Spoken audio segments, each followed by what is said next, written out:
भगवते वासुदेवाय। वंदेहं। सुअर गधा सभी है, जन्मना जायते शुद्ध, जन्म से सभी सुअर गधा है, इसमें कोई बात। बाकी वो जो वर्णाश्रम धर्म विचार है वो सुअर गधा को देवता बनाने के लिए आस्ता आस्ता तक जो सबसे इंटेलिजेंट है उसको ब्राह्मण बनाया जाता, और उससे लेस जो है उसको क्षत्रिय, उससे जो लेस है उसको वैश्य, और जो बिल्कुल लेस इंटेलिजेंट वो शूद्र। तो आजकल जो है वो इंटेलिजेंस ही है, तो इसलिए शास्त्र में कहता है कलो शूद्र संभवा, कलयुग में और कोई है नहीं, केवल शूद्र ही शूद्र। इसलिए शास्त्र का कोई मर्यादा नहीं है, क्योंकि शास्त्र है ब्राह्मण के लिए। ब्राह्मण लोग पंडित होए, अपना आचरण शुद्ध करे, समो दमो सत्यम शौचम दान, ये सब ब्राह्मण का गुण, द्वादश गुण तो समाज में कहाँ सिखाया जाता है। जो ब्राह्मण कुल में जिसका जन्म वो भी छोड़ दिया, वो भी छोड़ दिया, वो भी हथौड़ी पीटने की, तो फिर कैसा मनुष्य समाज रहा है, सब मिट गया। इसलिए कलयुग में एक ही साधन है कि सब भगवान का नाम लो, हरे नाम हरे नाम हरे नाम केवलम कलो नास्ते व नास्ते व नास्ते व गते। सब स्वर गधा शूद्र ये सब हो गया है, और केवल वो अपना इंद्रिय तर्पण करने के लिए दिन भर शरीर का लिए और परिश्रम करते हैं।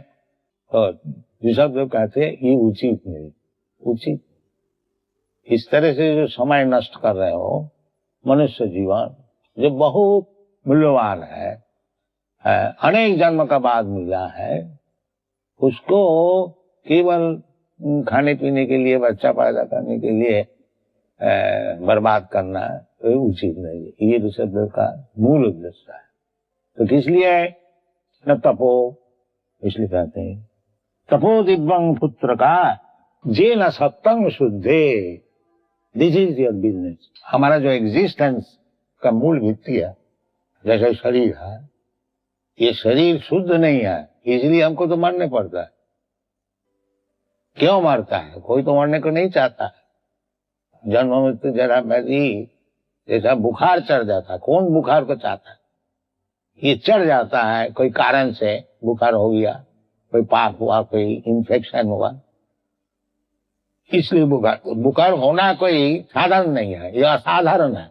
इसी प्रकार जब शास्त्र से हमको ये खबर मिल रहा है ना हन्न से हन्न माने शरीर, तो जीवात्मा जो है ये शरीर नष्ट हो जाने से वो उनका मरण नहीं होता, उसका और एक शरीर है।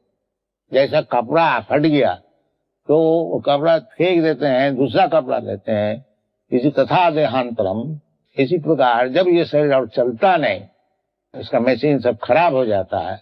जैसे आप लोग मोटर लेते थे, पुराना गाड़ी है और चलता नहीं, इसको फेंक देते हैं और एक नया गाड़ी ले लेते हैं। इसी प्रकार ये शरीर जो है ये भी एक गाड़ी है, जंत्र।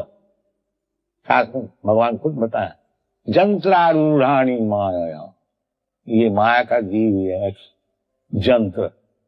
ईश्वर सर्वभूताना हृदेशे अर्जुन तिष्ठति ब्राह्मण सर्वभूतानि जंत्रारूढ़ाणी माया। ये श्लोक बड़ा इम्पोर्टेंट, उसको अच्छी तरह से आप लोग समझिए कि भगवान सबके शरीर का, भगवान भी है, मैं भी, दो शरीर, आत्मा है, जीवात्मा और परमात्मा। ये भगवान बताया है भगवद गीता कि क्षेत्रज्ञं च विमान विद्धि सर्व क्षेत्रेषु भारत।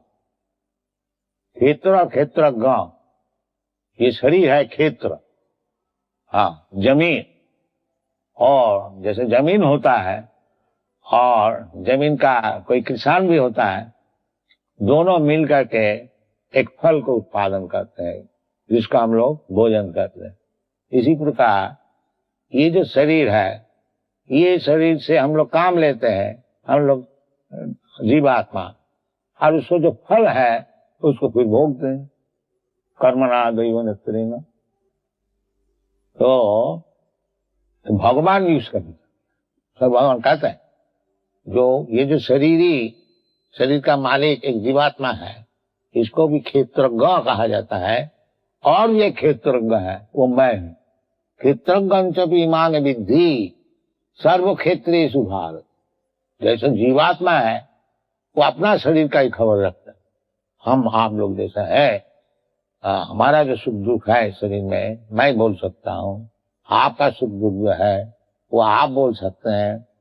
बाकी भगवान जो है सर्व क्षेत्र से, भगवान सबका सुख दुख जानता है, हमारा भी जानता है, आपको भी जानता है।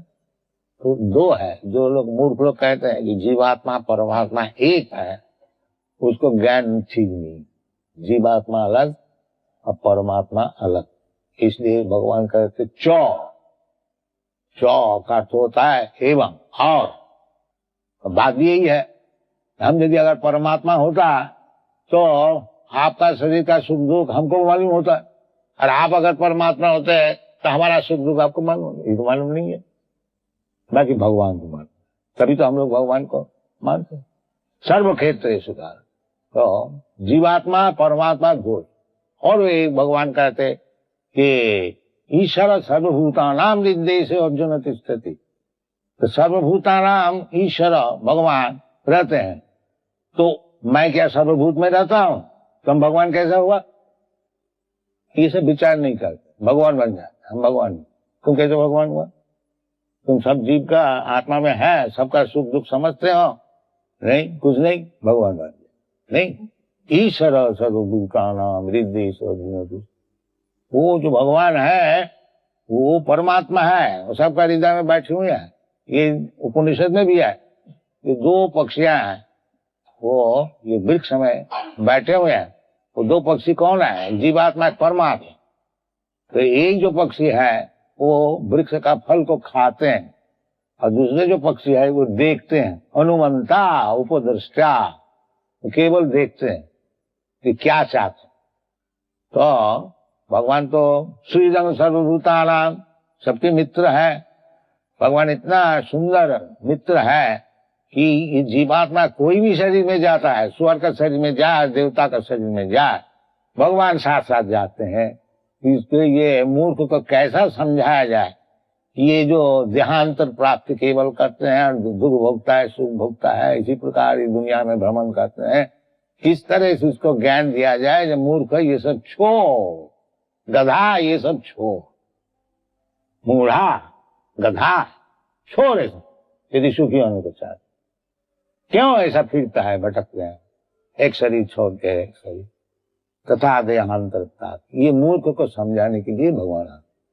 क्योंकि हमारा इतना बड़ा मूर्ख हम लोग है कि भगवान समझाने से भी हम लोग समझ, इतना बड़ा मूर्ख।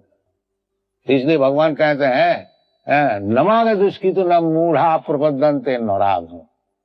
जो एकदम नराधम है, सबसे नीच है मनुष्य समाज में, ये सब समझते हैं। तो जो समझता नहीं, भगवान भगवत गीता और अनशन बकते हैं कि भगवान काला है, भगवान तो कौन, ये सब है, ये सब कुछ जानता नहीं। मूर्ख लोग समाज का बड़ा दुर्दैव है, जैसे मूर्ख लोग सब प्रचारक हुआ है, भगवान को छोड़ के अनशन सब बकते। तो इसलिए भगवान कहते हैं जो हमारा विषय नहीं जानता, जाने तभी तो प्रपत्ति है, प्रपद्यन्ते। जो जानता है कि जैसे भगवत गीता में बताते हैं, भवनाम जन्मनाम अन्ते ज्ञानवान मांग प्रबद्धते। जो भगवान का चरण में आत्मसमर्पण कौन कर देता है? जो अनेक जन्म का बाद, भवनाम जन्मनाम अन्ते, जब वो ठीक ठीक समझता है कि भगवान विभु और मैं अनु, हमारा उचित है कि भगवान का चरण में शरण लेना। भगवान जी खुद भी कहते हैं सर्वधर्मान परित्यज्य मामेकं शरणं व्रज। तो वो काम मनुष्य